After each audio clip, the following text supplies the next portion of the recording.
veille sur ta paix. Pourquoi? Parce que la paix, c'est la chose qui fait que quand tu l'as, rien ne peut venir détruire ta personne. Parce que la paix, c'est l'assurance qu'il y a un Dieu qui est là pour toi. La paix, c'est l'assurance de ce que rien ne peut venir déstabiliser ta personne. Quand tu as la paix, il n'y a rien qui viendra.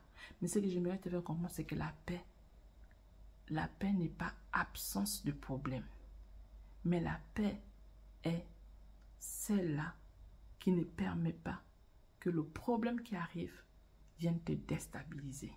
À ce problème, tu trouves la solution. Parce qu'il y a une solution à tout problème. Parce qu'il y a une solution déjà relâchée par le Seigneur. Donc la paix, c'est la chose qui t'aide, qui va avec toi pour pouvoir tenir bon face à cette situation qui peut arriver. Bienvenue sur cette chaîne. La chaîne qui parle du couple. La chaîne qui te parle des problèmes du couple. Mais pas comme tout le monde parle. Mais la chaîne qui te dit que le bonheur que tu recherches est possible même si tu vis dans un ménage à difficulté. Alors sur cette chaîne, je te présente mes témoignages, les témoignages des choses que le Seigneur a travaillé dans ma vie, comment j'étais dans les situations où je devais normalement perdre ma paix, où je devais me sentir mal, mais il m'a sorti de là et aujourd'hui je t'apprends ça en te montrant comment tu peux éviter des différents problèmes qui pourront venir dans ta vie parce qu'il s'agit du couple et le couple a toujours des difficultés. Comment tu fais pour éviter ces difficultés? Comment tu fais pour pouvoir vivre avec tout en comptant sur le Seigneur si jamais ces problèmes ont réussi par s'infiltrer dans ton couple? Alors, on va parler aujourd'hui de garder sa paix. Pourquoi tu dois garder la paix? Parce que le Seigneur te dit que de faire attention. Parce que le diable, il rôde tout autour. Il cherche la faille. Il cherche le moyen pour pouvoir venir, te déstabiliser, pour pouvoir te voler, pour pouvoir te tuer, pour pouvoir te détruire. Et la paix, c'est comme un bouclier. Lorsque tu perds ce bouclier, tout peut venir vers toi. Pourquoi ça vient? Tout peut venir vers toi. Parce que tu es déstabilisé. Dans la paix, tu ne raisonnes plus. Dans la paix, tu ne réfléchis plus. Dans le manque de la paix, voilà.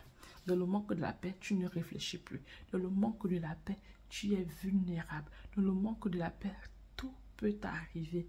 En fait, le bouclier qui était devant toi n'existe plus.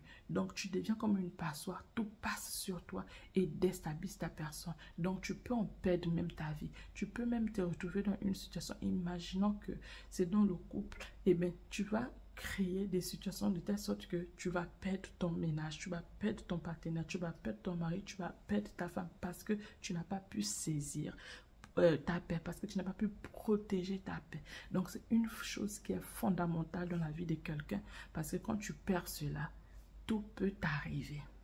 Tout peut t'arriver, tu deviens une passoire. Et je disais tantôt que la paix n'est pas manque de difficultés. La paix n'est pas manque de problèmes. La paix n'est pas manque de situations qui peuvent venir te déstabiliser. Parce que la paix, c'est le bouclier, certes, mais les choses peuvent arriver. Et quand tu sais maintenir ta paix, tu sais garder ta paix, tu sais veiller sur ta paix, là, le problème qui arrive, parce que les problèmes arriveront toujours, tu trouveras une solution. La solution, tu la trouves où? Tu la trouves dans la parole de Dieu. Tu la trouves dans la Bible. Tu la trouves dans les choses que le Seigneur a relâchées déjà personnellement pour toi. Parce que chacun d'entre nous a, comment on dit ça? À sa destinée. Chacun d'entre nous a sa vie avec le Seigneur. Le Seigneur a prévu des choses dans ta vie. Le Seigneur a déjà remporté des victoires dans ta vie. Qu'est-ce qu'il a remporté comme victoire dans ta vie? Souviens-toi de cela. Ça va être la chose, le tremplin que tu vas avoir pour pouvoir tenir bon face aux situations qui vont venir dans ta vie. Qu'a-t-il fait dans ta vie? Il a toujours fait une chose. Et valorise cette chose, même si elle est petite, comparée à l'autre. L'autre, peut-être chez l'autre, il a agi d'une façon, c'était un gros problème, il a agi, mais le gros problème là, ce problème existait et le Seigneur avait mis la capacité à cette personne de résister. Toi, le petit problème que tu as, il a aussi donné la capacité, il t'a donné la capacité à résister ou sortir de ce problème. Si tu prends ton petit problème et tu donnes à celui qui a le gros problème, peut-être que ce problème-là pourra détruire cette personne parce que c'est tellement petit et lui n'a pas la capacité de régler les petits problèmes. Toi, tu as le petit problème, tu te dis non, ton problème, il est petit par rapport à l'autre. Non, c'est grand pour toi, mais petit pour l'autre. Ce problème qui est petit pour toi, est grand pour toi, peut être un problème qui est petit pour lui. Donc, c'est vice-versa. Donc, quand tu passes par certaines situations, comprends que le Seigneur a déjà relâché des paroles pour ça, par rapport à ce problème. Tout problème a une solution dans la Bible. Mais c'est à toi de rechercher cette solution, c'est à toi de la connaître. C'est à toi de connaître ce que le Seigneur a relâché. Si tu ne connais pas la parole de Dieu, il n'y a pas de souci. Ce que tu vas faire, c'est aller repartir, lire la parole de Dieu et tu verras ce qu'il dit concernant la situation dans laquelle tu te trouves en ce moment. Et maintenant, si tu n'as peut-être pas de Bible, tu peux également trouver dans le téléphone, tu peux télécharger la Bible. Si ça aussi tu n'as pas, qu'est-ce qu'il a déjà fait dans ta vie? Personne sur cette terre ne peut pas dire que le Seigneur n'a jamais fait quelque chose dans sa vie. C'est que tu crois que c'est toi qui as réalisé, c'est que tu crois que c'est toi qui as résolu cette chose-là. C'est pas toi qui l'avais résolu, mais c'est le Seigneur qui a résolu ça selon, par rapport en utilisant soit ta personne ou ton père ou ta mère ou ton partenaire ou tes enfants. Il a utilisé d'autres personnes, mais c'est pas toi qui as résolu ce problème. Même si tu crois que par tes propres forces tu as pu résoudre, c'est pas toi qui as résolu cette chose-là. Souviens-toi de ça et garde ça dans ton cœur. Dis-toi que le Seigneur a déjà fait, il va encore faire. Il a déjà fait, il va encore faire. Donc tu gardes ta paix devant toute situation. À supposer que tu es malade tout le temps. Pendant que tu es en train de veiller sur ta paix, mais que la maladie vienne quand même frapper dans ta vie. Il frappe sur tes enfants, il frappe sur ton partenaire, il frappe sur toi, il frappe sur ta famille. Comment tu fais pour ne pas laisser ta paix être volée dans ce cas? Tu dois te rappeler que le Seigneur dit dans 1 Pierre 2, 24, que par tes meurtrissures, vous avez été guéris. Ça, c'est une promesse qui a été relâchée en toi, pour toi, il y a de cela 2000 ans. Souviens-toi de ça. Donc, devant le problème qui arrive, devant la maladie qui arrive, tu dis non. Tu ne vas pas te laisser abattre. Tu te souviens que le Seigneur a dit qu'il a passé mes chaussures, nous avons été guéris. Nous avons été guéris, c'est le passé. Ça veut dire que tu es guéri depuis. Ça veut dire que cette maladie qui est en toi ne devait pas être là. Elle vient usurper à la place de quelqu'un, du Seigneur par exemple. Elle a usurpé. Donc elle ne doit pas être là. Tu déclares cette parole et la force vient en toi. Et tu chasses la maladie en toi. Il y a encore un autre, je peux te prendre encore un autre exemple. Le Seigneur dit qu'ils te feront la guerre, mais ils ne te vaincront pas. Alors tu passes par beaucoup de problèmes. C'est la guerre dans ta vie. L'ennemi il a décidé d'en finir avec toi. Donc il y a la guerre dans ta vie. On vient te faire la guerre. Mais souviens-toi que Jérémie 1, 19 dit, ils te feront la guerre, mais ils ne te vaincront pas. Ça veut dire que les problèmes vont venir. Oui, les problèmes vont venir surgir dans ton foyer. Les problèmes vont surgir dans ta vie, la vie de tes enfants, dans tes finances, dans tes projets, dans quoi que ce soit. Tu dois te rappeler que oui, le Seigneur avait prédit. Il avait dit que ils me feront la guerre. Ça, c'est une guerre que le diable a déclarée vers toi. Mais ce qui est bien, c'est qu'ils ne vont jamais te vaincre. Tu maintiens cette parole dans ta vie. Tu sais que là, on t'attaque, oui, mais la victoire est en toi. Et tu gardes cela. Cela veut dire que tu n'as pas laissé ta paix partir. Tu l'as maintenue. Tu laisserais ta paix partir dans le sens où tu vas te laisser abattre par tout ce qui t'arrive. Jérémie 29, 11 dit aussi que car il connaît les projets qu'il a formés pour toi. Ce n'est pas les projets de malheur. Ce sont les projets de paix. Donc, parce que tu as des projets de paix dans ta vie, ce qui s'est passé, qui vient venir bouleverser ta personne, ça ne te concerne en rien. Parce que le Seigneur a dit, ce n'est pas les projets de malheur qu'il a laissés pour toi. Ce sont les projets de paix. Toi, tu veux maintenir quoi parmi les deux choses? Tu veux garder les projets de malheur ou tu sais que tu veux accepter les projets de paix? C'est à toi de faire le choix. Et tu veux garder les projets de malheur, et bien tu vas te laisser abattre.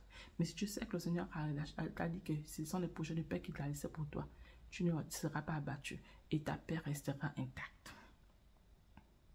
Dans Jacques 1,5, Il dit que si tu manques de sagesse, tu lui demandes. La sagesse, c'est pourquoi?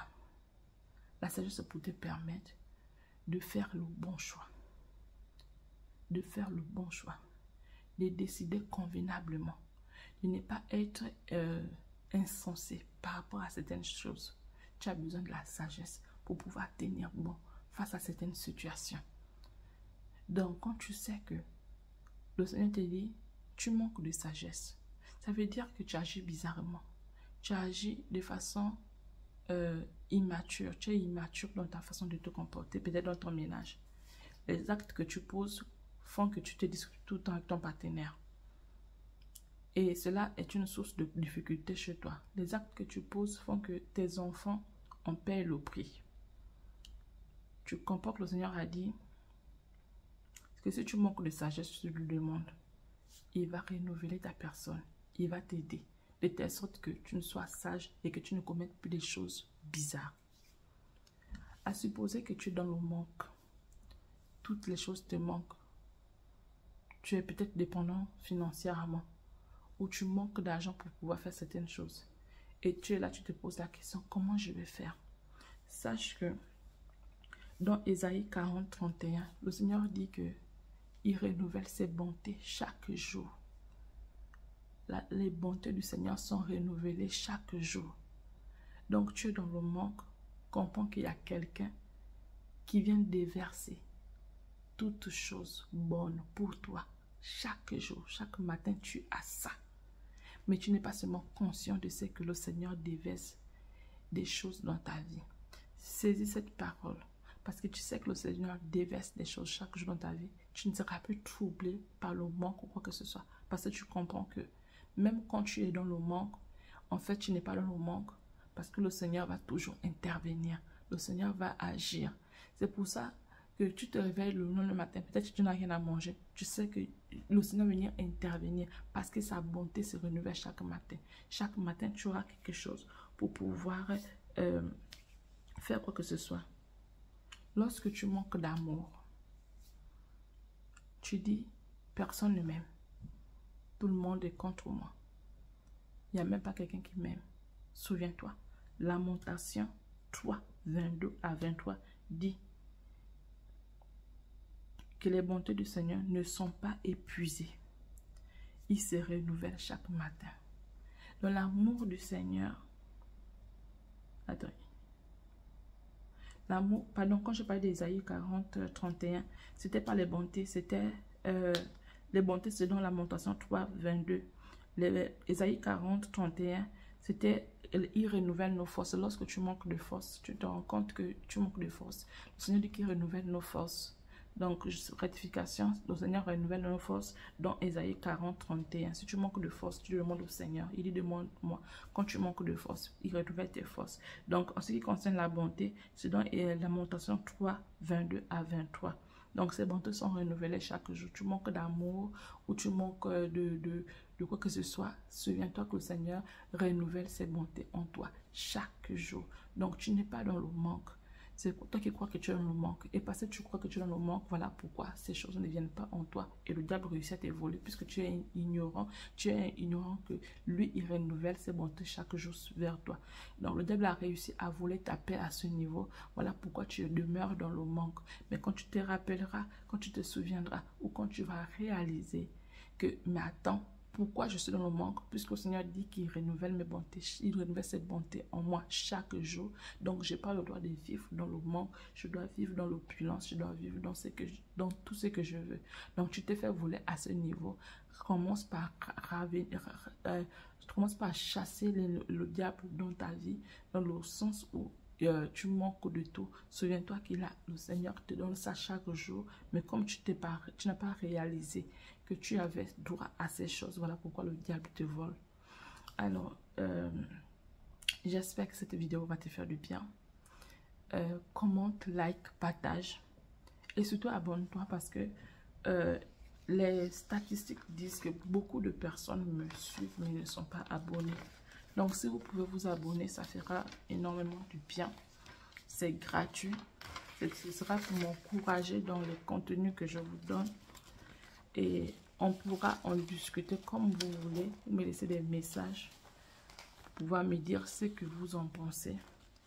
Et certainement me donner également un plus sur ce que je dis. Peut-être que ce que je dis, je ne suis pas, j'ai pas dit, je ne suis pas, comment on dit ça? Je ne suis pas Dieu pour connaître tout, pour avoir toute la connaissance, mais le peu que j'ai, le peu que je connais, je partage avec vous pour que vous soyez, que vous vivez la vie que le Seigneur a prévue pour vous. Parce que effectivement, il a prévu quelque chose de bien pour nous tous, mais on se laisse trop voler et c'en est assez qu'on se fasse voler. Voilà pourquoi j'en parle, pour faire comprendre à certaines personnes que